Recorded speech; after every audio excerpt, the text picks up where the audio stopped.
Ya a esta hora de la mañana ya contamos vía telemática al doctor Washington Alemán, el director de la Unidad de Prevención de Enfermedades Infecciosas de Guayaquil. Doctor Alemán, buenos días.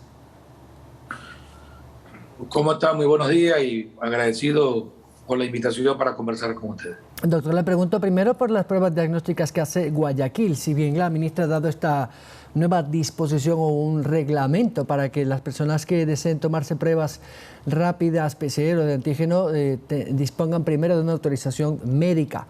Para el caso de Guayaquil, que entiendo la está tomando de manera libre y voluntaria, o mejor dicho, gratuita, evidentemente, en algunos puntos como la Metrovía y otros, ¿se mantendrá igual de manera gratuita? ¿Tienen el número suficiente de pruebas?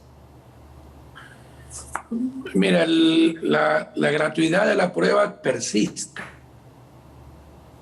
Ocurre que las personas se aglomeran y la poca colaboración que muchas veces hay es lo que ha llevado a que exista a veces problemas para poder tratar de distribuirla de una mejor manera. La idea es tratar de educar a la población a que la prueba diagnóstica, en este caso de antígeno, es una prueba que necesariamente no es que tú la necesitas de manera inmediata para poder tomar alguna decisión. La decisión de un paciente ante la sospecha de COVID o ante la sospecha de que haya estado en contacto con una persona no necesita la prueba para tomar conductas, y eso es lo que estamos tratando de educar.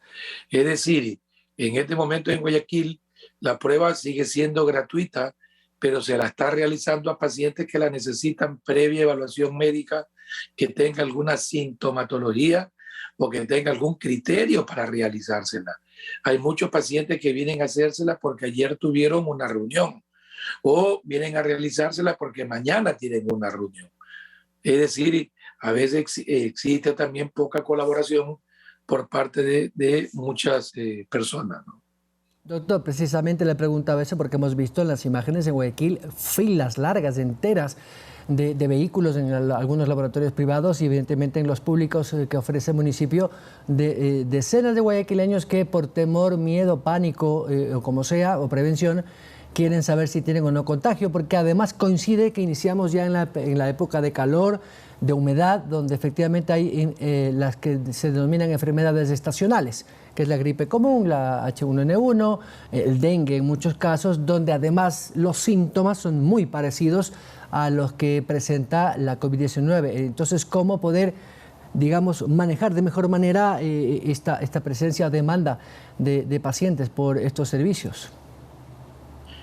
Mira, no solo pasa en Guayaquil, creo que pasa en todo el mundo. Cada vez que hay un aumento de casos y cada vez que hay fechas como la de fin de año que favorecen las reuniones de las personas y sobre todo cuando hay porcentaje de población que lastimosamente ha bajado la guardia y ha acudido a reuniones sin ninguna prevención, ocurren estas cosas, ¿no? Que sabíamos que esto va a pasar, estábamos conscientes que los primeros días del año iban a haber un aumento de casos debido a todas las festividades. Y como muy bien lo manifiestas, en este momento, sobre todo en la región costa, hay un aumento de otras enfermedades endémicas, sobre todo como es la influenza, y probablemente con la estación lluviosa vendrá el dengue. Entonces hay que ser muy cauto en la solicitud de exámenes, ¿no? Sobre todo porque hay pacientes que al realizarse exámenes y ser negativos, piensan de que ya no tienen COVID y probablemente es porque se lo pidió en un momento inadecuado. Por eso es de que la educación que se está tratando de hacer es que no todo el mundo puede hacerse prueba de una manera, llamémoslo así, cuando lo desee, sino que verdaderamente cuando lo necesite o cuando en este caso el médico considere que es el momento adecuado para realizarse la prueba. Doctor, ¿y Guayaquil tiene el suficiente número de pruebas? Porque lo que decía la ministra de Salud ayer es que tienen una limitación muy pequeña de estas pruebas diagnósticas. ¿Cuánto tiene Guayaquil como para decir tiene un stock suficiente como para enfrentar una eventual demanda? Mira, acordémonos que el municipio no es su responsabilidad la salud, pero a pedido y por que la señora alcaldesa se preocupa por la parte de lo que es la pandemia del COVID, hay pruebas suficientes por ahora, pero sabemos que si las utilizamos de manera probablemente sin control, nos vamos a quedar sin prueba y como bien dice la ministra, hay que tratarlas de irlas proporcionando de acuerdo a las necesidades, porque todavía estos próximos días vamos a esperar que haya un aumento de casos. Doctor, ¿por qué es tan complicado para un país como Ecuador no tener o no disponer de estas pruebas rápidas que en otras partes del mundo usted las encuentra en un dispensador, como encontrar una bebida o un snack o un dulce? Uno va a la maquinita, deposita $1 o lo que sea y obtiene la prueba rápida. ¿Por qué en Ecuador cree usted que nos hemos descuidado y no podemos tener, más allá de la autorización evidentemente de la autoridad sanitaria, el ARSA, estas pruebas rápidas y no esperar que pues, los gobiernos, las dependencias públicas o por último las empresas privadas nos den y haya esta sobredemanda o sobreoferta? Mira, no solamente con las pruebas, sino con muchos insumos. El Ecuador todavía es un país que importa materia prima e importa también determinadas pruebas reactivas y esto es lo que hace que se encarezcan. Acordémonos que el Ecuador es uno de los países que menos pruebas ha realizado a la población y es algo que hemos venido demandando hace muchos años, desde el inicio de la pandemia, que se liberen aranceles y que faciliten probablemente a las universidades la fabricación de pruebas, la elaboración de pruebas, no solamente de antígenos, sino también de PCR, que hay la capacidad de hacerla. El problema es, creo yo, una decisión política de poder facilitar insumos, importar insumos y dar las facilidades para que ciertas empresas, en este caso universidades, puedan realizarlo y en muchos casos sin fines de lucro, sino netamente porque forman parte de sus actividades, ¿no? Pero desgraciadamente, al igual que en muchas otras oportunidades, en muchas otras cosas, esperamos que se nos vayan un poco las cosas de las manos para en ese momento preocuparnos y ver qué podemos hacer, ¿no?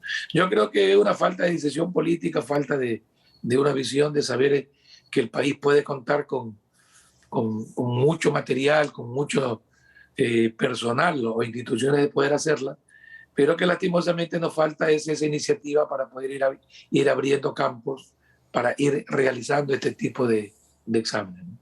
Doctor, ya en la realidad epidemiológica de Guayaquil, el director de riesgos y secretario del COE cantonal, Alan Acay, ha dicho ayer, o el día lunes, si no me equivoco, que si es que sigue la desobediencia civil en Guayaquil, lamentablemente podrían tomar la decisión de subir a alerta epidemiológica 3, que implica además algunas restricciones. ¿Qué condiciones deberían darse como para que se dé? Esperemos que no, pero ¿a qué punto está la ciudad como para efectivamente que se analice esta alerta epidemiológica grado 3?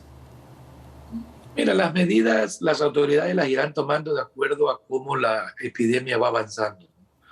Sabemos que existen varias variables que se toman o que se van observando y que de acuerdo a ello uno va tomando medidas. Por ahora el aumento de casos, al igual que en el resto del mundo, parecería ser que son casos leves a casos moderados, que no guarda relación con la de los pacientes hospitalizados o con los de los pacientes en terapia intensiva e incluso con pacientes que hayan fallecido. Esta discordancia, por ahora al menos, lo que nos lleva a tomar o que nos lleva a ver es de que sigue siendo una enfermedad de atención primaria.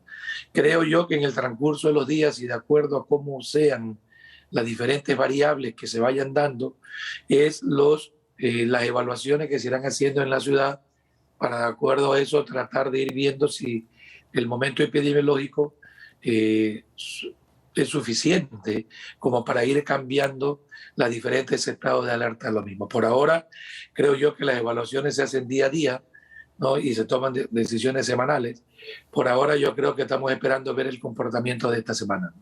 De lo que usted conoce hasta este día martes, ¿hay un incremento importante de nuevos casos de atención hospitalaria, número de camas o de fallecimientos? ¿Hay un cambio importante en las cifras, para arriba, no? De pacientes infectados, que por ahora son de casos leves y moderados. Los casos hospitalizados y terapia intensiva, si bien es cierto, han aumentado, pero no guardan una proporción con relación a los casos infectados. Y todavía el número de camas disponibles que la ciudad tiene, o sea, se puede expandir en cualquier momento que sean, a que haya la necesidad. Lo mismo pasa con el número de muertos. Por ahora sigue un promedio alrededor de 5 muertos diarios, 5 fallecidos diarios. Es decir, no ha existido un aumento considerable con relación al número de infectados que sí existe, ¿no? Que sí ha habido un aumento bastante importante, no solo en la ciudad, sino probablemente en el mundo entero. Doctor, estas nuevas variantes que están apareciendo en el mundo, esta mezcla entre coronavirus y la influenza o la gripa, y esta IHI o IHU, no recuerdo exactamente la denominación, ¿podrían de alguna otra manera también entrar en Ecuador? Vamos, que la Omicron tarde o temprano debe entrar y ya la tenemos comunitaria. Le digo porque efectivamente las nuevas variantes también preocupan a la comunidad científica. ¿Qué información tiene usted? Mira, tenemos que dejar claro que esto no es una nueva variante y no es un nuevo virus. Lo que son coinfecciones. Es decir, en países endémicos como el nuestro, donde tenemos enfermedades como la influenza, como el dengue, es muy frecuente que tú encuentres pacientes que tengan varias infecciones. Esto ya nos pasó el año pasado con el dengue, en personas que tuvieron COVID más dengue. Y ahora con influenza es frecuente que vaya a pasar, así que no debería de llamarnos la atención.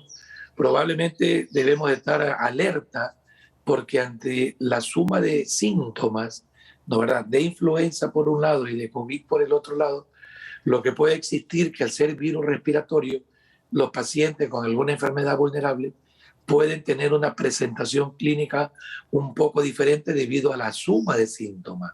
Pero no es un nuevo virus, no es una nueva variante. Son coinfecciones que, vuelvo y te repito, en países como los nuestros es muy frecuente que la vayamos a encontrar, ¿no? Que no deberíamos de alarmarnos y que lo que estamos viendo son enfermedades endémicas que es en el momento de presentarse pueden tener estas dos enfermedades, ¿no? Muy claro el panorama, doctor. Muchas gracias. Muy gentil. No, un abrazo a ti, siempre a la orden. El doctor Washington Alemán es infectólogo y director de la Unidad de Prevención de Enfermedades Infecciosas del municipio de Guayaquil. 7:20. Vamos a la pausa.